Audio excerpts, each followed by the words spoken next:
You know, more than anything else, I think the Greenbelt is a remarkable accomplishment that we should all be very proud of. It protects farmland, it protects endangered species, it protects, you know, incredible areas like the Niagara Escarpment. You know, I think for me, more than anything, the Greenbelt is a statement of optimism. For me, the place was really a magical area of farmlands and grasslands and forests. The Greenbelt captures some of the best productive wildlife habitat left in southern Ontario. And what a lot of people don't realize, even who live right next door to the nature sanctuaries here, is that this area is the richest land in all of Canada for species diversity. Even though we're surrounded by hundreds of thousands of people in an area that's been settled for 200 years, we are Canada's biodiversity hotspot. The Greenbelt actually was created as a mechanism to kind of curb urban sprawl, and I think as that was happening, there was a shift in public sentiment and a reawakening of an interest in our food culture. I think the reason the Greenbelt is so exciting to me is that farming is exciting to me, and that food is exciting to me, and the Greenbelt being a place where farmers can really be good stewards of the land and feed people in this city, in Toronto and in the Greater Toronto area, and there can be a real relationship developed between the field and the table. Agricultural land is a very finite resource. It's a very valuable resource. You can't grow outside of a Class 1 to 4 land.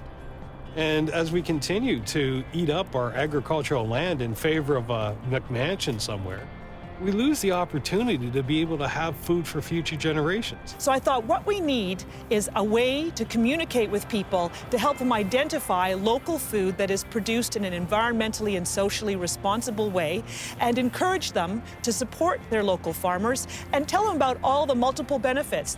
And that's when the Greenbelt Foundation stepped in. I don't think this amazing widespread support for local food that we now see would be going on were it not for the Foundation's resources and the Foundation's influence. People ask me, what do you do at FarmStart? And I say, we produce farmers.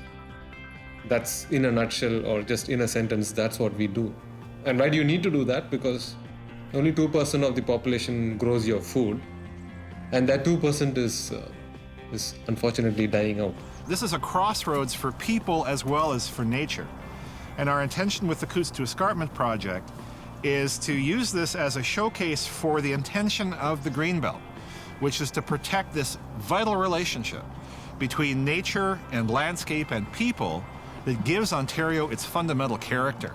There's increasing global awareness about the importance of nature in terms of providing critical ecosystem services that sustain the health and well-being of our communities. Things like clean drinking water, clean air, places where we can grow our food. So one of the things that the Davis Suzuki Foundation has been trying to look at is what are the net value in terms of ecosystem services?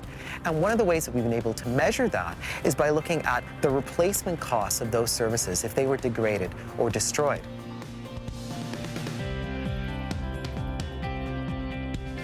Here we have water coming out of the escarpment, coming through the wetland into Cootes Paradise, coming down the creeks and the tributaries. And the more that we can protect and buffer that nice green space around our tributaries, the healthier the water will be. Beautiful natural heritage areas, beautiful endangered species habitat that would have been destroyed by now were not for the Greenbelt. It's really critical that we can communicate and engage policymakers and politicians in the debate around the value of the Greenbelt. And the Greenbelt Foundation has been really important in terms of providing the funding support. The Greenbelt Foundation took a chance on FarmStart when we were proposing a project that didn't exist. And I think that that's the value of a funder that is forward-thinking. The Cootes to Escarpment project was visionary. It was a bit of a risk. Nearly every dollar that the Greenbelt Foundation provided as funding support was matched by investments by all the partners. We can't continue to think in the present. We have to start looking at what our futures involve. And the reason why I get involved with agriculture is because I got 4 kids. For my kids, the Greenbelt is an exciting destination. The effects of sprawl and urban encroachment are continuing, and that's why we need to grow the Greenbelt. It's maybe an oxymoron to think of something natural being regrown by people, but the reality is that we're an animal just like all the other ones. We shape our environment, and in turn we are shaped by our environment. And the Greenbelt gives us a model for how to do that balances nature and the needs of people with the economy, with wildlife, even with things like endangered species. In my home province of British Columbia, for example, we're looking at replicating this great green strategy that has been put into place in the Greenbelt by trying to expand protections that are found in the Lower Mainland. It's another urban hotspot in Canada. The Greenbelt is still relatively new, but it's already been wildly successful.